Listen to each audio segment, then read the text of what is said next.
Shabbat Shalom, everybody. Shabbat Shalom. We're in our second portion of Leviticus, which is so great. And it's actually a fairly short portion, only 3 chapters. But there's lots to talk about. So I did bring, it's the same handout I've given previous years, but there are some copies of it on the back counter back there. And it's kind of just this, it's the visual that I like about the Torah. And I know there are other opinions about the structure of the Torah, but I think this is a good one. The correct one. In my opinion, but You have the podium. I'm willing to say there are others that are reasonable as well. But I think this one is good, and I think it's helpful for a lot of reasons. But so just as kind of a refresher, you can kind of see, like, we have the Torah kind of is in this structure where Genesis and Deuteronomy parallel kind of as the base of the mountain, if we think of this as a mountain experience. Exodus and Numbers also parallel, and then we have Leviticus in the middle. And within itself, there are some parallel structures with the Day of Atonement and Leviticus 16 being the high point and arguably the high point of the whole Torah, which we won't get into that today because we're not there yet. But there's a lot of even interesting. I was pulling out one of my books about atonement in Hebrews and even paralleling atonement and Yom Kippur with a lot of the text of Hebrews is very fascinating also. So there's a lot of parallels there, one with Yeshua. So in a few weeks, maybe we'll get there. But we are still, of course, in this beginning section, and you'll see the bracket with blood going up that side of the diagram there. And you've probably noticed, and we'll see today, that the blood and what you do with the blood is definitely a focus of the early parts of Leviticus. And then kind of after the Day of Atonement section, it kind of switches to this emphasis on holiness. And then we also have the different types of laws. And so this week's portion kind of bridges a little bit the sanctuary laws and the priestly laws. So we kind of come to the end of the sanctuary laws and the beginning of the priestly laws with the consecration of the priests in Leviticus 8 at the end of this week's portion. So, yeah. But I think sometimes it's helpful to have a kind of a mental map of where we are. So I always like to revisit this diagram. And there are several others that I really like as well from the same book, which is Who Shall Ascend the Mountain of the Lord by L. Michael Morales, which is my favorite book on Leviticus and the theology of Leviticus currently, and has been for several years. But we'll jump into this, and can kind of continue. We started talking about some of the sacrifices a little bit last week, and we're going to kind of continue the discussion of sacrifices. So let's see. I have a lot of notes, but they're not necessarily in like a reasonable order. They're just a collection of thoughts, because I didn't know where I wanted to go. So we'll just start. So we start in Leviticus 6 with the burnt offering. And this is the one, so it says at the beginning of chapter 6, Adonai spoke to Moses saying, command Aaron and his sons, saying, this is the Torah of the burnt offering. The burnt offering should remain on the hearth atop the altar all night until the morning, while the fire on the altar is kept burning on it. The Kohen is to put on his linen garment with his linen undergarments on his body, and he is to remove the fat ashes from where the fire has consumed the burnt offering on the altar and put them beside the altar. Then he is to take off his garments, put on other ones, and carry the ashes outside the camp to a clean place. This is quite a process and a lot of wardrobe changes. The fire on the altar is to be kept burning on it. It must not go out. Each morning the Kohen is to burn wood on it, laying the burnt offering in order upon it, and burning up as smoke the fat of the fellowship offerings. Fire is to be kept burning on the altar continually. It must not go out. So, excuse me. So with this one,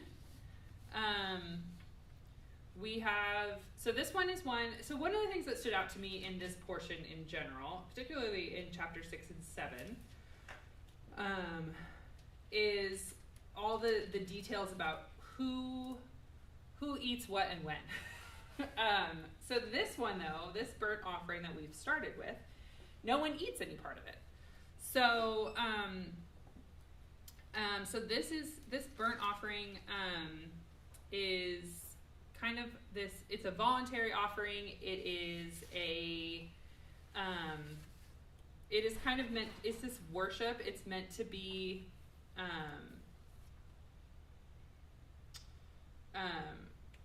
It's kind of this continual reminder in some sense, and we talked a little bit about this last week, is that so if there's always something burning on the altar, right, there's always something, and it's in the center of everything, particularly overnight, right, so they would probably be able to see it, either the fire itself or the smoke, and they can smell it. So we talked a little bit about this last week of just like this idea that the smells and the actual physical process is meant to be somewhat of a reminder for the people, right? So if this fire is constantly burning, there's constantly this offering, then it should be this constant reminder of the presence of the Lord in their midst. So yeah, any other comments about the burnt offering? Of course, there's certain parts of it that are taken outside of the camp and not burned up. This one is fairly simple or straightforward, I guess, and it's this fire on the altar that never burns out. We kind of associate that with it becomes paralleled with prayer and with our own worship and our own connections with the Lord. So would this be the same as like what they would call the tamid, like morning and evening, like the lamb? Was that an olah? Yeah. Mm-hmm. That was okay. Yeah. So really, yeah, I guess that's right. So continually. Yeah. This thing. Mm-hmm. Yeah, we got into a discussion this past week with someone about this very thing, and we're talking about the Jewish tradition, early Jewish documents kind of record like the schedule. Temple schedule, we still have that apparently. And someone was asking, how long does it take for the thing to actually, be consumed? And it sounds like depending on the fire, the heat of the flame, 2 to 4 hours to destroy all of the meat, fat, blood, et cetera. And then the bones, that's what would take, all night long basically to turn to ash, essentially. So it is an interesting discussion. I haven't really given a lot of thought to that one. Yeah, it is. It's interesting, and part of it is I'm like, I don't know that it would always be the most pleasing smell, because it's charred. Once things are charred to a crisp, it's not always as appealing, but would still make the connection, right? Would still make the connection of the sacrifice and of the presence of the Lord. And do you think the pleasing smell was more? When I think about that, what is a lot of negative things to say about the sacrificial system, like in the prophets, and they were still bringing them. Is it not more pleasing smell? I just feel like it's more like the heart. Mm-hmm. The heart, and the condition of the hearts of God's people as they're obeying Him.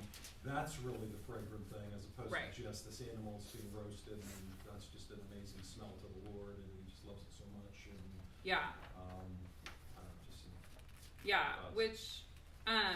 which is definitely so like that's a good point to bring up. So all of the sacrifices, regardless of why they're commanded, because of course we know whether there are different types of sacrifices or different reasons, whether it's sin, guilt, fellowship, shalom, all these different things. There's different reasons to bring them, but if your reason is for any, I would say if your reason for any of them is I'm just doing it because it's what I do and I'm supposed to do it, that's when the sacrifice becomes unacceptable or not as pleasing to the Lord, because He is more concerned about the heart. And I'll read this quote, which it's kind of specifically talking more about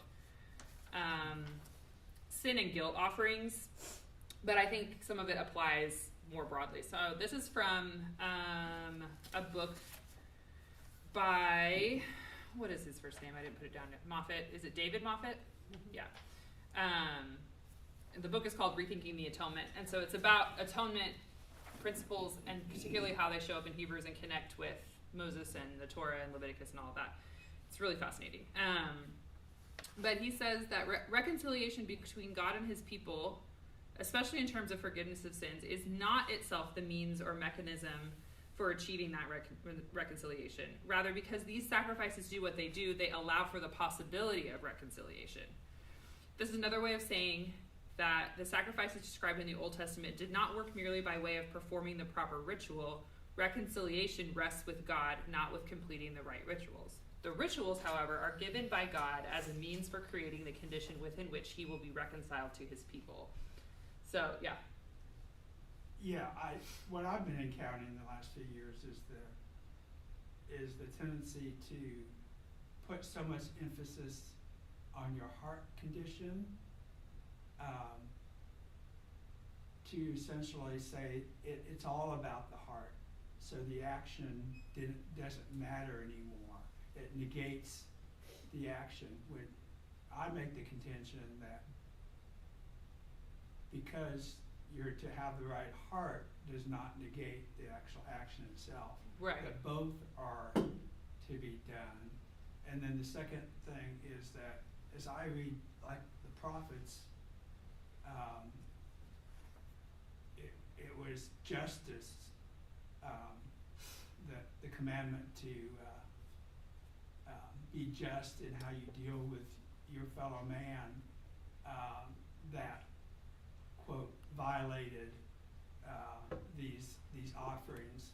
So in there it wasn't just because I don't know. When I hear somebody talk about the heart, I think of something that's just inside them. It's not something that is displayed. While justice obviously is something that is done. And so I guess the point I'm making or questioning, it seems like it's one doing it with a good heart does not negate actually the doing it, and feeling good about someone but mistreating them outwardly in terms of justice is not appropriate either. It negates the action of doing the sacrifice. Right. Well, it goes back to this. We tend to we have a tendency to separate the spiritual and the physical. Right. Yeah. And it's not separated. So I would agree. It's both.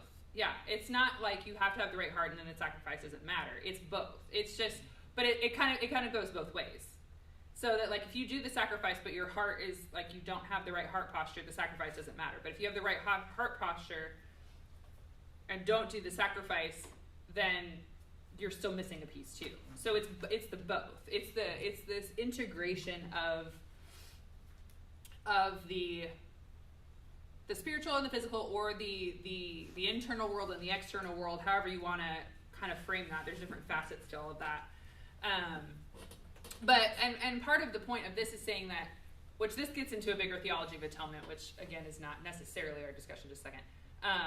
But it's this idea that it's shifting what would have probably been the popular understanding of sacrifice in the ancient world, that we're making doing the sacrifice is a transaction with the gods to earn what I want, or to get them to do what I want, or to bring favor or whatever. Where this is saying, it's like, yes, this is part of the process, and it's especially when it comes to the sin and guilt offerings,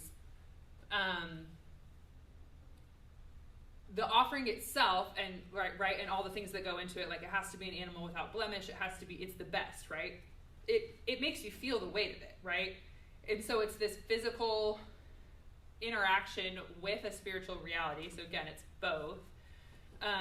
That is making you feel the weight, but it's not that you're trying to do this transaction with God to get him to have favor on you. It is something that you do because he set up this system, but reconciliation and forgiveness and all of this comes from the Lord. It doesn't come from killing this animal, even though killing the animal is part of what's happening. But it's still God who is giving and I don't know what the right word is, allowing or bringing about this reconciliation process. Yeah? When I study the Torah and we bring the sacrifice, the meaning of the sacrifice is a message, bringing to the Lord, saying, I belong to you. That's why it's a voluntary sacrifice that you make. When you bring this to the altar, you're bringing this message to the Lord, saying, I belong to you. And that's why the animal needs to be burned to the ashes, because the old you needs to be completely dead. And now you have a new you. That's what it is. It's the message of I belong to you. Mm-hmm. Yeah. Yeah, and it's meant to be relational, and like all of these sacrifices are meant to be relational, even to the point of, and as we'll see more of it as we keep going, but you know, in some cases the person has to put their hand on the animal while they're killing it, or while the priest is, or whatever, depending on exactly what the situation is. But like but there's multiple people involved. Like sometimes I think about this process and how public it is, and it's like, there's something about the fact that, you know, in some sense, it becomes a public repentance and reconciliation process for sin. And also, but then also there's the joy. So there's the fellowship and the shalom offerings, that it's like when you're sharing your joy, when you're bringing that offering, it's also a public and corporate reality. So there's something about the fact that this is so public and so corporate that feels so foreign, maybe just to me, because we live in such an individualistic society and an individual world, and it's all about like, get your own heart right, deal with yourself in your secret place and things like that, which I'm not saying we don't do that, because we do have personal connection with the Lord, but it's also like I think we talked about recently or something, I don't know. And so going along with some of the things that Rich has been saying in his messages about discipleship and disciple making, is that confessing to one another, processing through things with one another, and bringing things into the light in whatever size group is appropriate, depending on the situation. There's something powerful about that.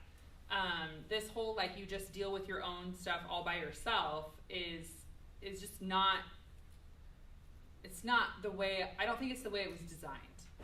I don't think that's what, you know, like, we don't have a temple, we don't have a tabernacle, we're not participating in this central corporate sacrificial system, and yet we're still meant to live in community. We're meant to gather, we're meant to bear burdens together, we're meant to celebrate together, we're meant to work through sin together, I think. So I think that's something that we can take away from this, even though, of course, we're not physically bringing animals to sacrifice and doing things like that. Yeah.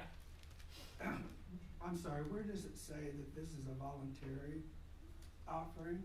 It seems like it's a command. The burnt offering? So this one is, so there's different types of burnt offerings. Let me see. This is the daily burnt offering. Yeah, this is the daily. So there are other burnt offerings. So this particular one that's talking about here is the daily burnt offering. So it has less to do with the community. This has to do with what the priest this is has more to do with the priests and with the and with keeping the fire continually burning before the Lord. So this is a particularly to the Lord, but there are some other types of burnt offerings as well. Let me see. For last week's portion, no? Yeah. Yeah, I cheated and brought Tom's. Yeah. Of the different. I know, right? But he did a great job of the laying out, you know, sin offering, guilt offering, burnt offering, grain offering, peace offering, then the daily offering, which is what I believe we're looking at right now. Yeah.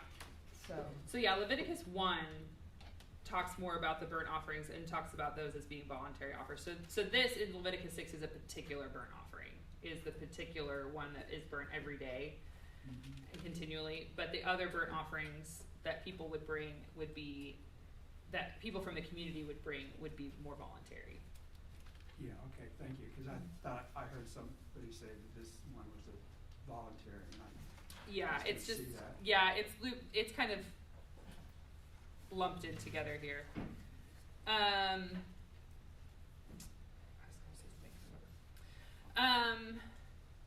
Okay, so let's keep moving a little bit. So the next offering that it brings up is the grain offering. I'm not going to read the whole thing of this one, I don't think. But this is when it talks about it's fine flour, grain, oil, frankincense, burn up as smoke on the altar. And again, this one is also called a soothing aroma. And in verse 9, then what is left from it, Aaron and his sons are to eat. I'll keep reading. It is to be eaten as matzah in a holy place in the courtyard of the tent of meeting. It must not be baked with hametz. I have given it as their portion of my offerings made by fire. It is most holy, like the sin offering and like the trespass offering. Every male among the children of Aaron may eat it as their portion forever throughout your generations from the offering of Adonai made by fire. Whoever touches them will become holy. Okay, so there's a lot of really interesting things, really interesting ideas that are brought up here. So one, Aaron and his sons are to eat it, and there is some reality. Sometimes some of the reality of some of the sacrifices is that, right, that the fact that they eat them partially is practical because they need food and they don't have the same portion and inheritance and things like that. Though they would, well, that's another story. But anyway, so some of that, and there's also some of this representation, particularly when we get into some of the sin and guilt offerings, which we'll get to in a minute. This kind of representation of that they're eating it, that is absolving sin, but even though it's not them, it's still the Lord. But it's kind of a strange, interesting thing. But we'll get there in a minute. But what I think is also really interesting is that it talks about, it says that it is holy, and it says in verse 11 that whoever touches them will be holy. So I actually can't remember which commentator at this point said this, and I don't think it's in my notes, but one of the commentaries or something that I was reading talks about this idea of, like, we often talk about when we talk about clean and unclean, we talk about being unclean is quote unquote contagious. That if you touch something unclean, you become unclean. And this feels like it's the flip side of that a little bit, in that it is that holiness is also that way, which is kind of an interesting idea, and I feel like is a little bit, at least for me, a little bit hard to wrap your head around. Stan agrees. So it's just, yeah, it's really interesting, this idea that whoever touches them will become holy. So, I don't know. Any thoughts on that? I'm going to try and look up that word touches to see what the Hebrew Yes. is. That's kind of like, I think of, these things are supposed to represent Yeshua, right, to be a shadow. Mm-hmm. So it's interesting, he has no problem touching a leper. Okay, so what happens when he touches a leper? So the unclean that comes into contact with him becomes clean, becomes holy. Right. So I think it's a beautiful picture. Yeah. It's a lot we don't understand. There's still some things that seem to point to new covenant realities. Yeah. So, Yeah, for sure. No, that's a really good one. Because in some sense, maybe I'll read this quote, or I don't know if I'll read the whole thing actually. So there's also this idea of, so again, we've talked about this idea with the tabernacle being this holy God in the midst of an unholy people, right? And he's giving all this instruction about how that can work, right? How the people can have the presence of a holy God in their midst. And we've also talked a lot about the idea that the tabernacle is kind of this new creation, is this return to this kind of return to Eden. And I think it's Morales that talks about this, is that the tabernacle kind of reestablishes this garden, or this Eden, or this dwelling place of God in the midst of the people, and yet it's kind of without Adam, without the new Adam, which we know the ultimate new Adam, or second Adam, as they sometimes call him, is Yeshua. So again, this is pointing to that. And so this is what Morales says about that. So he talks, while the tabernacle represents a new creation filled with the glory of God, there is as yet no new Adam for this new creation. The book of Leviticus begins to solve this problem, which will take its first 9 chapters as God begins to speak to Moses from the tabernacle, revealing to him the way of approach through the legislation for all of the various sacrifices and the consecration of the priesthood, especially that of Aaron as high priest.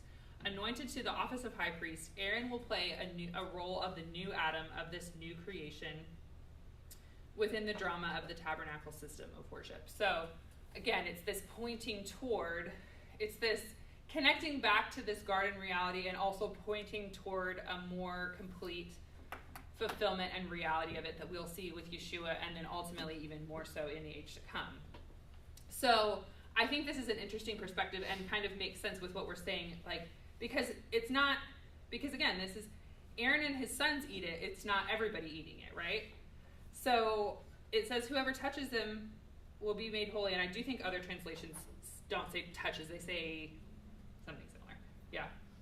Did you look it up? Well, anyway. Before I did look it up, but before that, because we become a kingdom of priests, Mm-hmm. and Yeshua said, and I think, is it the grain offering, it's broken into pieces, Mm-hmm. and so it's like, Right. my brother was saying, it's all pointing toward, this is my body broken for you, Yeah. and take it and eat it. So, in that case, Right. just Aaron, the priest, but in Right. our case, Right. we're to take him Right. completely. And do you want to know a little bit about the Yeah. Hebrew word? Okay, so it looks like it's What verse are you in? This is the end of verse 11, 6:11. I was okay. Or are you somewhere else? I was at 18 with the word touches. Doesn't matter. Okay, it should be the same one. It's the way that the verses are numbered and chapters are different between the Hebrew Bible Oh, and the right. For me, Yeah, the other Christian one is I was Bible. off by 4 or 5 verses. I was like, Oh, okay. Yeah. Yeah. And Anyway. anyway, the word is nagah, Mhm. and this is from the Topical Lexicon. It's interesting. It says nagah weaves through the narrative of Scripture, whether human beings, objects, or God Himself comes into contact.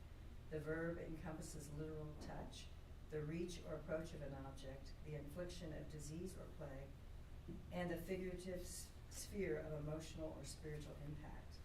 Its 150 plus occurrences show that contact is never neutral.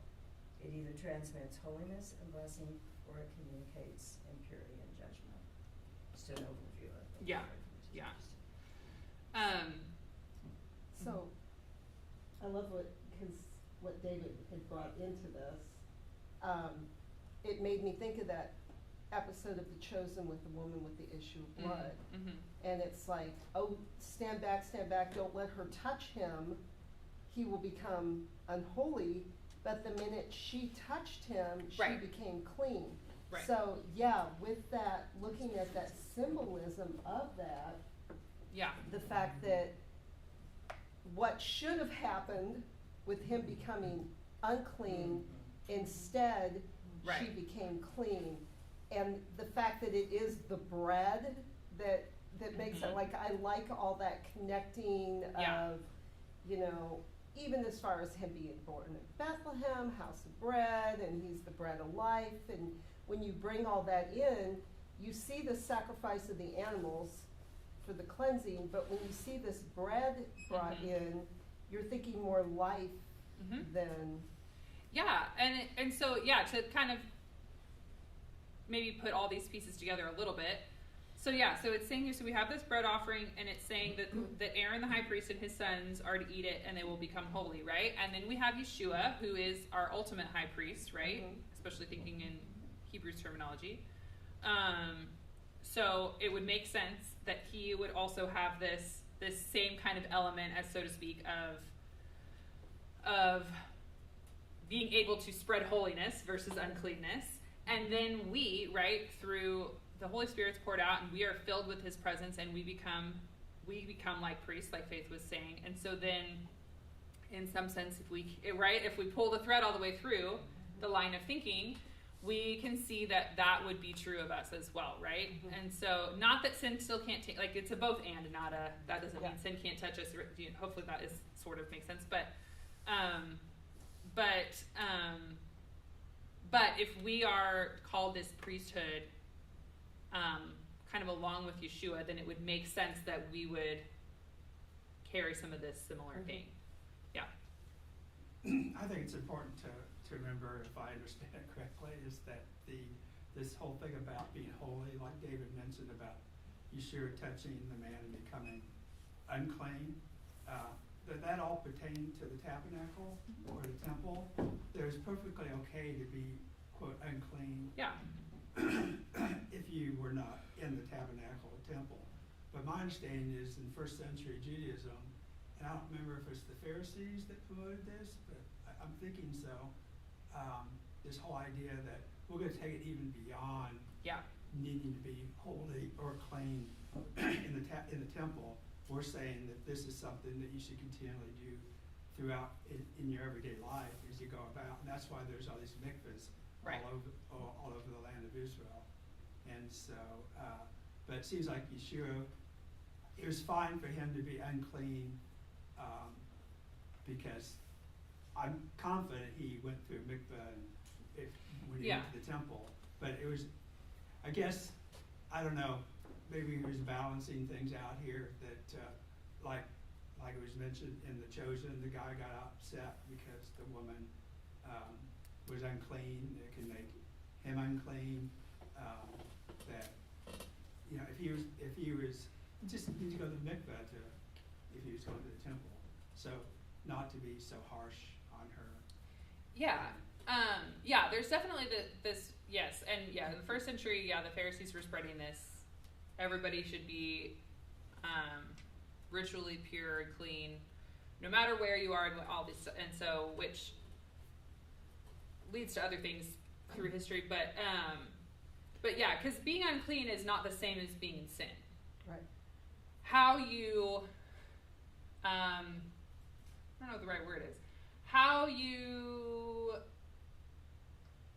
act out, or how you steward your state of being unclean, maybe, can lead to sin. Because if you hide it and lie and you knowingly make someone else unclean who you know is going into worship, that can become a sin. But being unclean in and of itself is not sin. And so there is all of that, but it's also this, but also I would say that holy and unclean are not necessarily two sides of the same coin, though they are related. They can be related. But I think it's more like holy and it's kind of the distinction between like the holy and the common, or the sacred and the profane, or the whatever.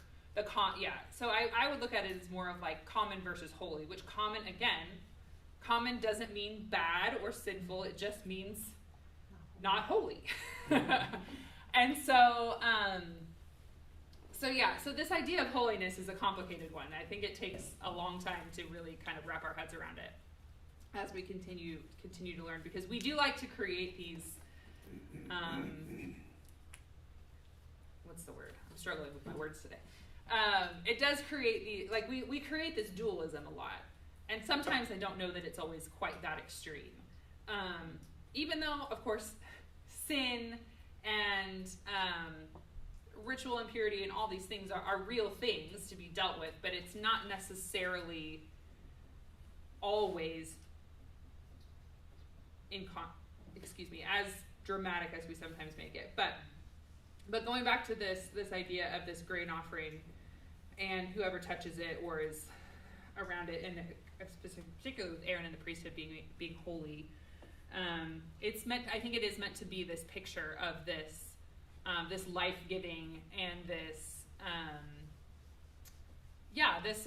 power and this presence that is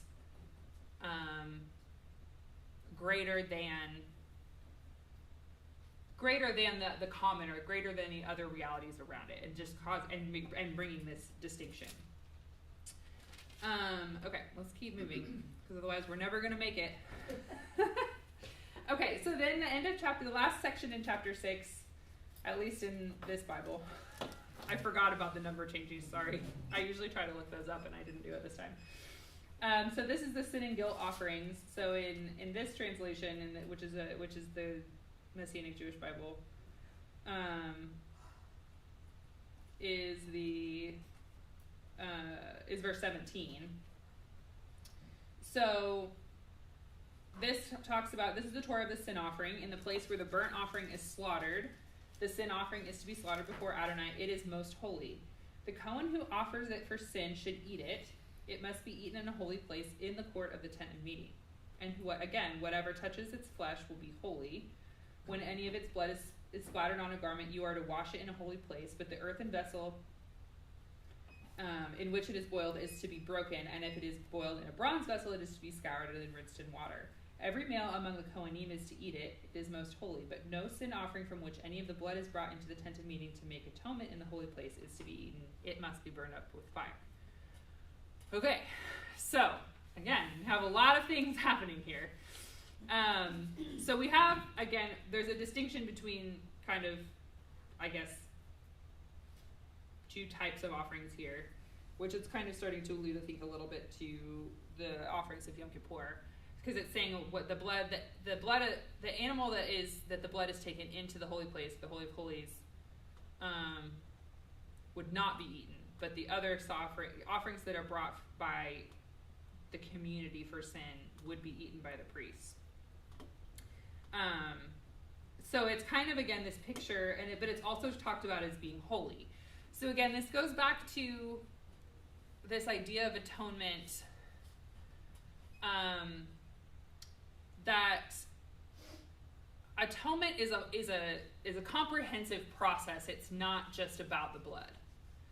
Because sometimes I think we simplify this. I've heard it simplified and talked about that, I don't know, the sin is transferred into the blood or something. But if it's saying that it's holy, then it can't be, right? Because sin and holiness can't be the same, right? So, again, this is a bigger discussion than we really fully have time to fully have. But it's this idea that we're talking about this holiness, and so there is the sacrifice and the action that is taking place is significant, but to equate it that the sin is transferred into the blood or something, I don't think is quite accurate. So even though this process is about bringing purity and getting rid of sin, I guess, or bringing reconciliation from sin, I think is maybe a way I want to say that. So they're meant to. So again, it's eaten by the priests. It presents this picture of you bring this sacrifice. Again, this would be an animal without blemish. It would be a perfect one, and but then it's eaten by the priesthood. So it is giving this picture that basically it's gone. It is no more. It is taken away. And of course, our ultimate picture of this offering would be Yeshua, particularly connected with Yom Kippur. But try to decide if there's anything else I want to say about that. I'll stop there for a second. Any thoughts about this? I know we're kind of getting down in the weeds a little bit about atonement. So your comments on the blood. Stretch.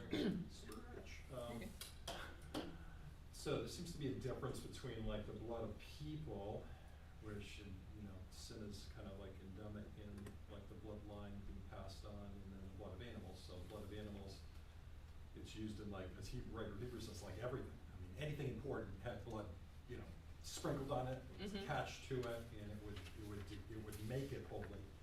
But with people, it would seem that it's the opposite. So, for instance, a woman has an issue of blood.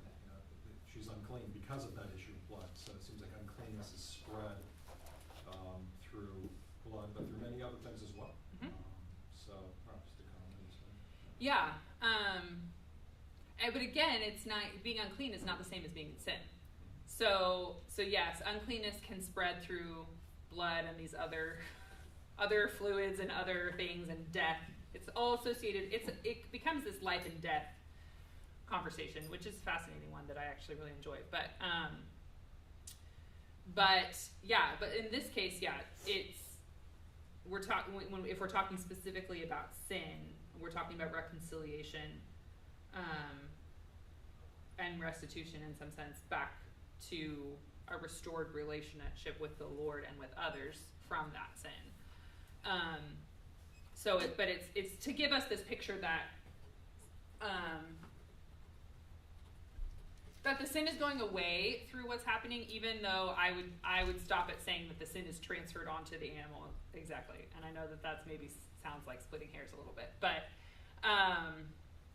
again, it's similar to what we were talking about earlier of just this idea that it's like, what I was mentioning about, like, it's not necessarily that the sacrifice, again, it's not this transactional sacrifice that just because you do the sacrifice means this reconciliation or this forgiveness of sin happens. It's part of the process, but the forgiveness and the reconciliation comes from God. But again, it's this spiritual and physical all integrated together. So what's happening in a person's life or in a person's heart is connected with what's happening in the physical. And so I think the more that we can try to bring those back together, the better off we are. Would you say that being unclean, on one level, it's like a picture of sin, though? In terms of how sin spreads? I mean, the average Israelite, like just to, how many of us go to the bathroom once a day, twice a day? Okay, you're unclean. Okay, you've had an emission of fluid, you're unclean. They spent most of their lives being unclean.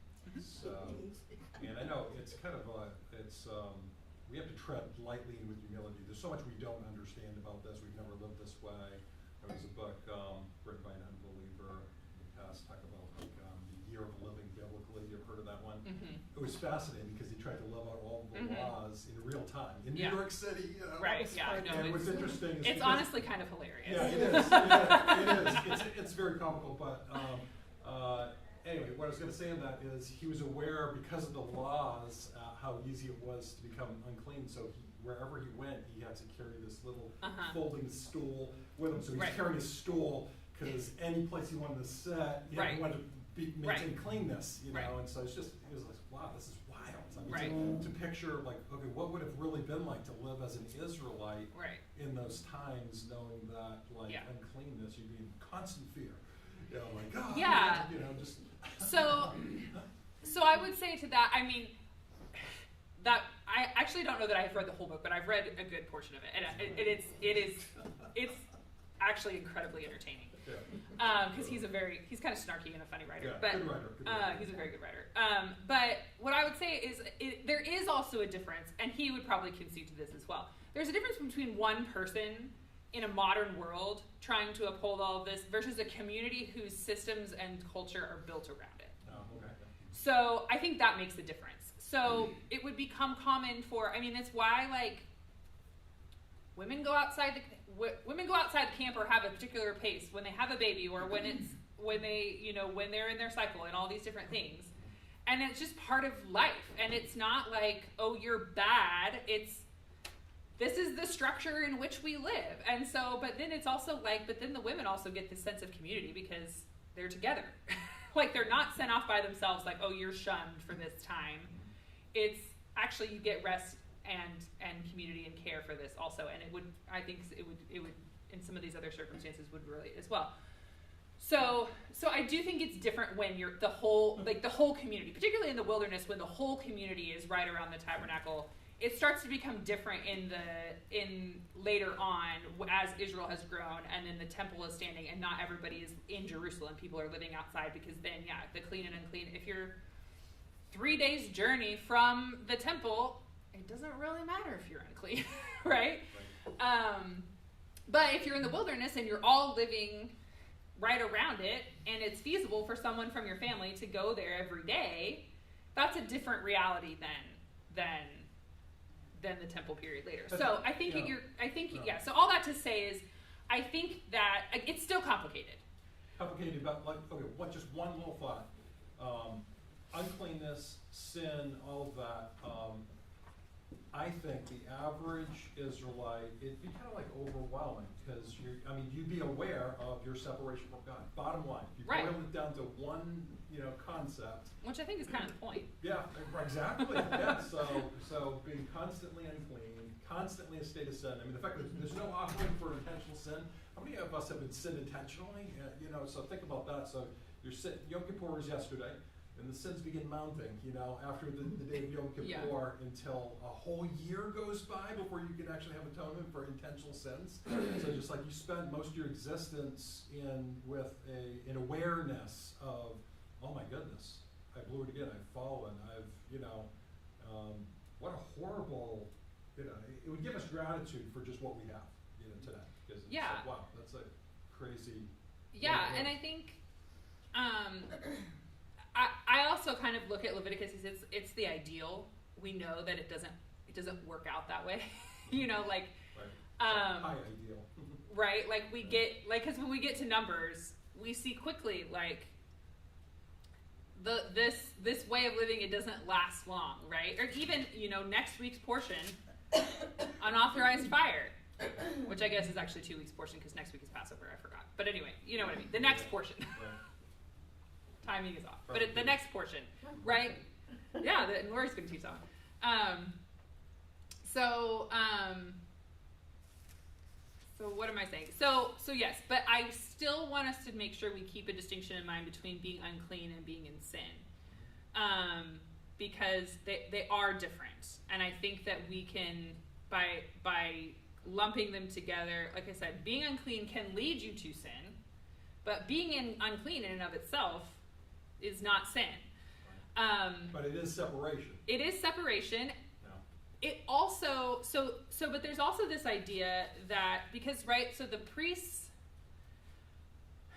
Aaron and his sons, and then the rest of the priesthood also have a higher level of ritual purity to maintain, right, than the rest of the community, which means the rest of the community is responsible for helping them maintain that as a way of serving them and serving the Lord. So it's another representation of love God to love other.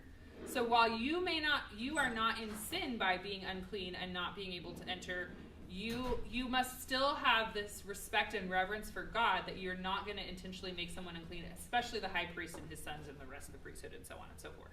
So it still becomes this communal honoring the Lord, even if you are not able to physically go into the tabernacle space, by participating in this culture of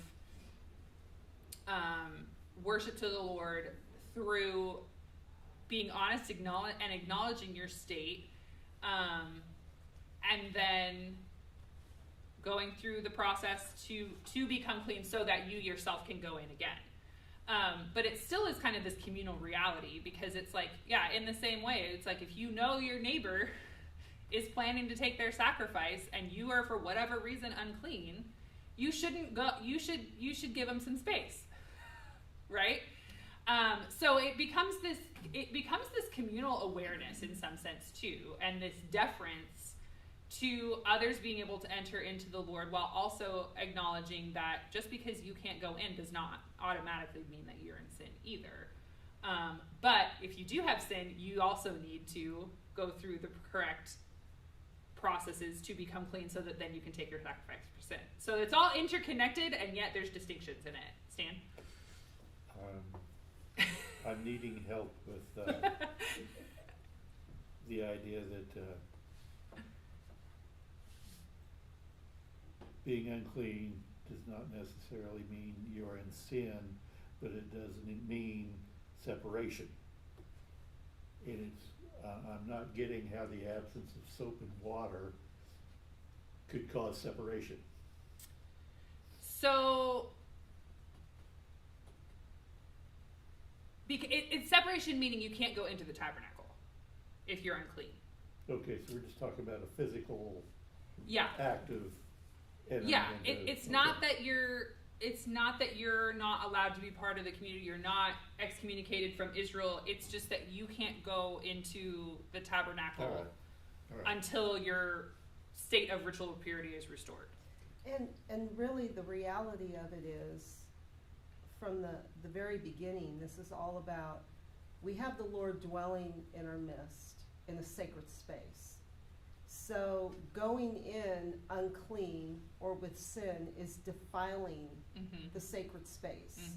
So it's about the person, but it's really about protecting the presence of the Lord, that he has chosen to dwell in our midst.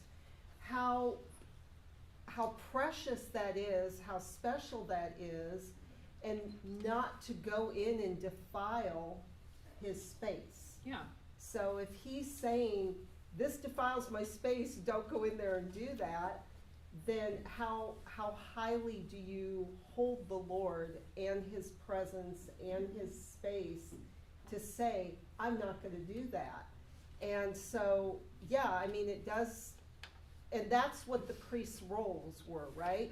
To teach common from holy, and, sin from, that was their job, is to let people know, this is a state you shouldn't enter into the presence of the Lord.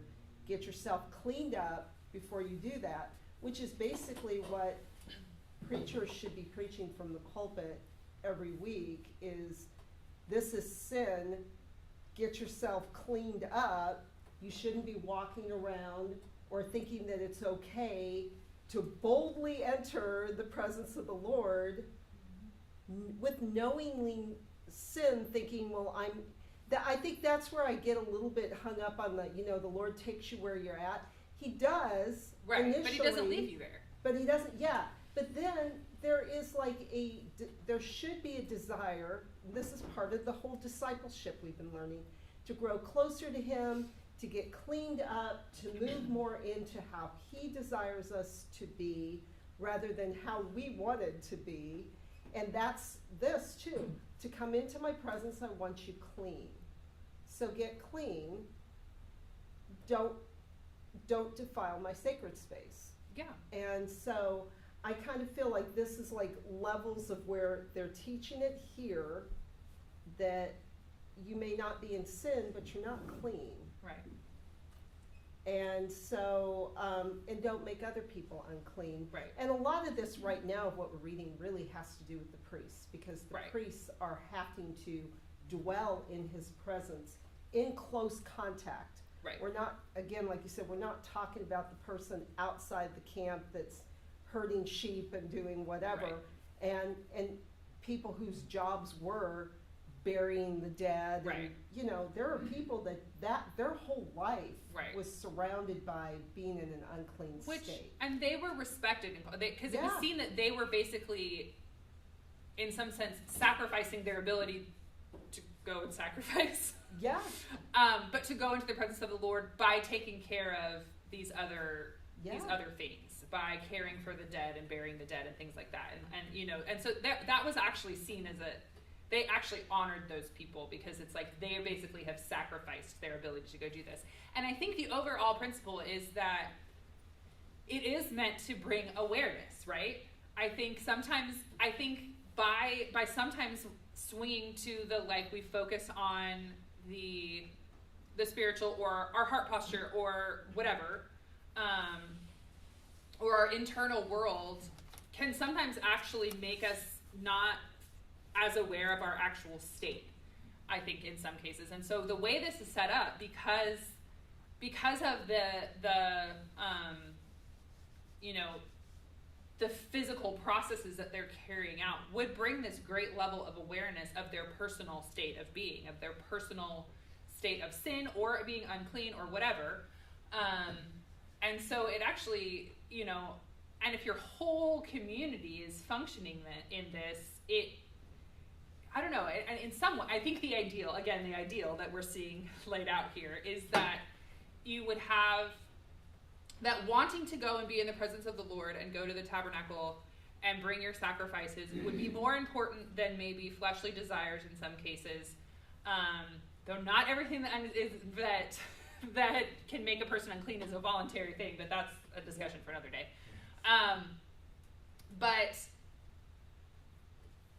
but it becomes really important of wanting to go and be in the presence of the Lord, and also this deference to one another about what they're doing and their ability to go and be in the presence of the Lord. So again, it's this love God, love neighbor picture. And yet, if you can't go in the tabernacle, there's still this pillar of cloud and fire that you're able to see from wherever you are. Yeah. So it's not that you are even completely unaware or unaffected by the presence of God. You are. It's just your proximity to it. But it still is present and still is recognizable in your midst. And so you're not, just because you're unclean doesn't mean, don't you dare look at that cloud of fire. And like, no, you still, like, he's still with us. Yeah. He's still in our midst, and when the camp moves, we're still going with him. Yeah.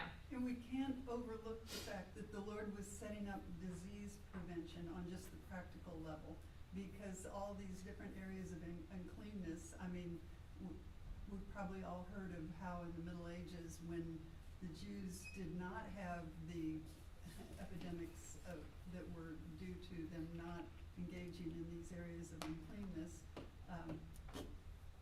the Lord protected his people, their health. Mm-hmm. Fun fact, Okay. Anne Boleyn was considered something of a nut job because she took a bath once a month whether she needed it or not. Well, Different that's hilarious. standards. Yes. That is a fun fact. Fun fact. Go ahead. Sorry, go ahead. I'm wrestling with when Yeshua resurrected, was it Mary that went close to him and he said, "Don't touch me because I haven't been to my Father"? How does that relate? Or am I reading it? Am I remembering it in the wrong way? Good question. Good question. Because I was thinking, He does say don't touch me, yeah. he did say right. Yeah, you know, that's a big question. That's a good question. I would have to go back and look at it. But I mean, But then he did tell Thomas to touch him. Yeah, Yeah, that's so I, that's a good one to That's, take out. yeah, So Thomas, he had already gone to the Father. yeah. okay, you know. but with Mary, So the question is, it's good. So might this have something to do with the With- Torah yeah. and clean and unclean? Because he's high priest at that point, right? He's high priest. he is a, Going to present his own blood, according to Hebrews, in the heavenly tabernacle. So high priest has more laws than anyone to adhere to, right? And Mhm. could it be that there's something here that was being observed or needed to be observed to do with the Torah? That Yeshua can't break the Torah? I don't know. I'd have to go back and look at it. I don't, it's not in my mind, like, clear enough for me to comment without actually going back and looking at it. So I'd have to look at it. You guys are talking about first fruits. That's the only reason it says, "Don't touch me, I haven't presented myself it really. from the Father." He needed to present himself to the Father first as holy. And that's the only reason she was not able to touch him. Say it again. After, So don't touch the first fruits is what you're Yes. saying? He was the first fruits offering. Yeah, he's he was the first fruits offering. of the barley harvest. He needed to be presented to the Father first. After he presented to the Father, he was able to be touched. Not before. That's good. Okay. Interesting. First fruits. Possibly, right? Sounds good.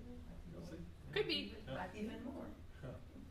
Could be. I'd have to go look. I'm not going to offer comment because I'd have to go and look at it and think about it. It's not, off the top of my head, I'm not going to make an assumption. Yeah.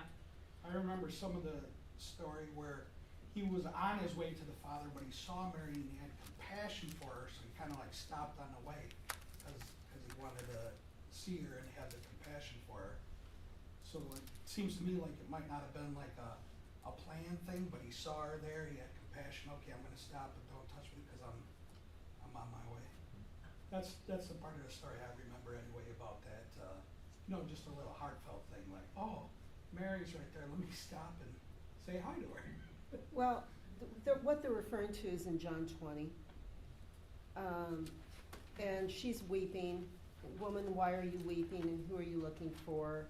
Thinking he's a gardener, she said to him, "Sir, if you've carried him away, tell me where you put him and I'll take him." Then he says her name, Miriam. Turning around, she says to him in Aramaic, "Rabboni." Yeshua says to her, "Stop clinging to me, for I have not yet gone up to my father. Go to my brothers and tell them I'm going to my father and your father, to my God and your God. So Miriam from Magdala comes announcing to the disciples, I've seen the Lord. So he said, this version says, stop clinging to me, because when you read Matthew 28, when Yeshua met the disciples, he said shalom, they drew near, grasped his feet and worshiped him. So yeah, there was a touching there, but he again is saying, I haven't gone to my father yet, so stop clinging to me, stop, I need to go do something first, just go tell him what's happening. I don't know if that was necessarily, it doesn't state that this was a clean or unclean, this has more to do with the purpose of, you know, I need to go to my father right now. Go do your job, I'll go do my job, is kind of how I looked at the verse. But I could be making it too It's interesting, simple. that word like that touch is, it's used, the Greek word is used in the Greek Old Testament for Levitical things to do with clean and clean. Yeah. Now that's not only how it's used, but it is used that way. It's just interesting. It's an interesting discussion. Can of worms. And I'm going to stick a pin in it. Yeah, do that. Move on. Where else do you have this level of conversation? I love it. Yeah, no, it's great. It's great. Yes. Okay, but we're going to keep going because I'm determined to get to, well, we'll see. I'm trying. Tilting at windmills. It's always the goal that we rarely reach. I know. I'm like, it's such a short portion. We can get there. Okay. So then we get to chapter 7, and it talks about the trespass offering, which I'm gonna keep going a little bit, because a lot of this is it's trespass or like guilt offering is sometimes how it's translated. It's connected to the sin offering. There's a lot of things that are very similar about it. We have some similar language, that the priest can eat it, that it's to be eaten in a holy place, and that it's holy.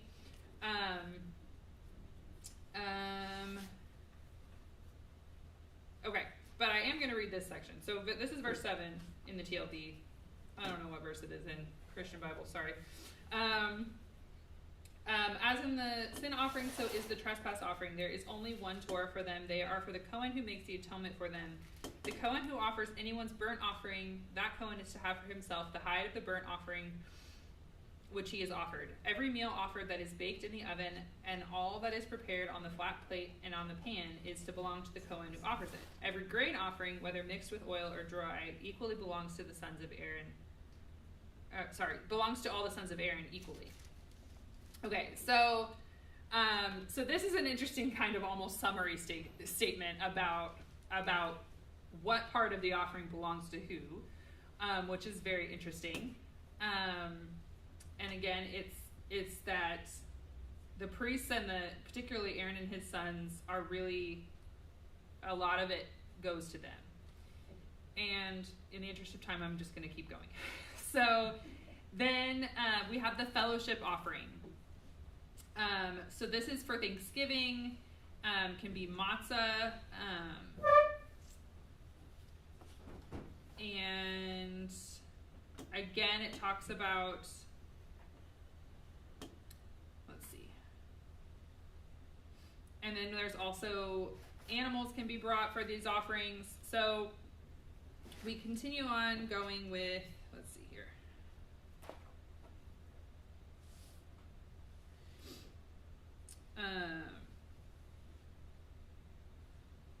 Okay, the meat of the sacrifice of his fellowship offering for Thanksgiving is to be eaten the day of his offering, and he's not to leave any until morning.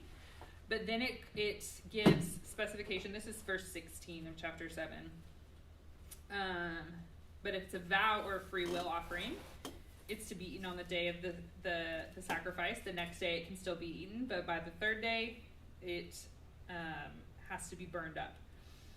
So, and then we get some of this more clean and unclean coming in here, which is further interesting and complicated. Because if this meat touches anything unclean, it is not to be eaten. But this meat, if everyone who is clean may eat it. So, and this is verse 19. I'm going to read a couple verses here. The meat that touches any unclean thing is not to be eaten. It is to be burned up with fire. As for the meat, everyone who is clean may eat it, but the soul who eats of the meat of the sacrifice of fellowship offering belonging to Adonai, having his uncleanness on him, that soul is to be cut off from his people. So that would be an example where if you're unclean and they eat this sacrifice, that would be considered sin, especially, particularly an intentional sin, and then they would be cut off from their people.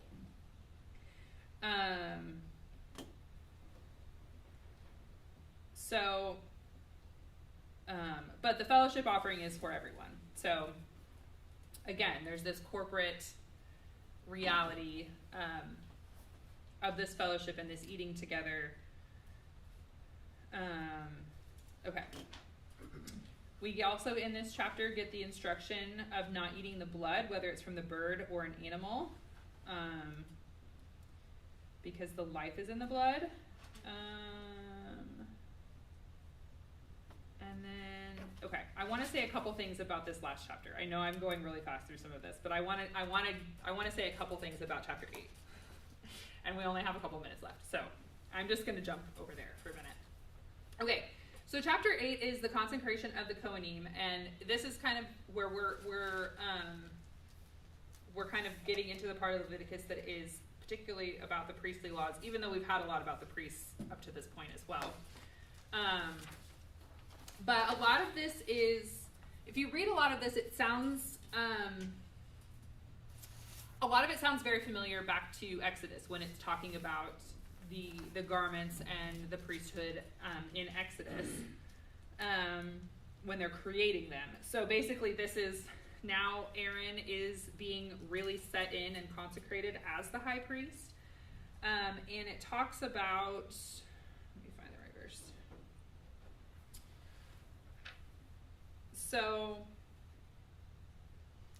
and also in this we see that the tabernacle is anointed with oil and with blood. In verse 14 of chapter 8, they bring a bull offering. And then Moses slaughters it, and the blood is put on the horns of the altar and poured out at the base of the altar. And they burn up the fat and the innards on the altar. So then, jumping down to verse 22, so it says, then he presented the second ram, the ram of ordination, and Aaron and his sons laid their hands on the head of the ram. Moses slaughtered it and took some of the blood and put it on the tip of Aaron's right ear and on the thumb of his right hand and on the great toe of his right foot. Then Moses brought Aaron's sons and put some of the blood on the tips of their right ears, on the thumbs of their right hands, and on the great toes of their right feet. Then Moses splashed the blood around the altar. And they continue with some of the process of all of this. And then towards the end, we see him taking some of the anointing oil and the blood that was on the altar and sprinkles it on Aaron, which I was like, and so it's like they have these like beautiful new garments and then they're getting sprinkled with blood and oil. And it's like, this sounds really gross to me, but I'm not in charge. But I'm always like, they just made all these beautiful things and now they're just getting blood and oil all over them. But anyway, I couldn't forget that it had been done. Every time they looked at each other, yes, there was the evidence this had been yes, done. Exactly. What I think, one of the things I think is interesting about this, because I always think it always stands out to me this when they put the blood on their. We read about his role and participation in the sacrificial system and eating some of the sacrifices. I think kind of makes sense. So this is a quote from Robert Alter's commentary, and he says the extremities dabbed with blood correspond to the horns and the base of the altar on which the blood is sprinkled. At the same time, the right hand and the right foot are emblems of human agency, as the right ear is the emblem of obedience and responsiveness. So that's some symbolic, That's good. but I think it's interesting. And so So it brings again this like right, Aaron, or the role of the high priest, right, is to help kind of mediate this interaction between God and the people, right, in their role that they're playing in the sacrificial system as people are coming to worship and bring sacrifices. So this kind of being, I guess, anointed or marked, I guess, with blood and oil in a similar way to the altar brings that connection in with the sacrificial system, and the particular role that the high priest is playing with the sacrificial system. They have a very similar, the person and the physical place are anointed in similar ways, brings this connection in. So I'm still kind of processing some of that, but I think it's an interesting connection to bring in. It brings, again, connects the personal reality with the physical processes that are happening. Yeah. Well, and just as you said that, what came to my mind is Yeshua is the high priest and the sacrifice. Exactly. Yeah, that's good. Mike. I know, go ahead. Hold on, Mike. Mike was going to say something. I've never seen anywhere in the Bible where it talks about cleaning all of these areas of the temple and whatever that have blood splashed on them. And after a year or 50 years or 100 years or 400 years, I can't understand how that could continue. Right, and you're right. We don't know exactly. It's one of those mysteries of it. We have the instruction, and it's like maybe there was some kind of cleaning process, but we don't know what it was. So Common sense was a given. we don't know. The Jewish sources cover some of it, because you've got 200 Levites being required to pull down the veil in the first century and to bring it out to have it laundered. So to 200 Levites, that veil was so thick. So I think there's things that are in there, but you're right. It's like the text itself. Yeah, the text itself really, doesn't have it, but yeah. there's probably something. Do you have 30 seconds or 20 seconds? Yeah. Just going back half a step, like when we're talking about whoever touches it or eats it, they'll be cut off from their people.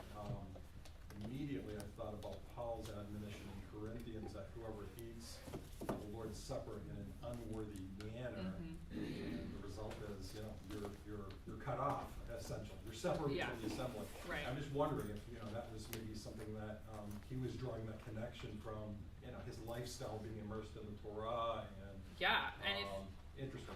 If Yeshua is the ultimate sacrifice, then essentially, even if only symbolically, the table of the Lord is taken as seen as eating and drinking of the sacrifice, then this similar principle that like if you're not in the right state, then that's a problem. Serious. Yes. All right, well, it is time to wrap up, so Thanks, Emma. thank you, Shabbat everybody. shalom. Shabbat shalom. Enjoy our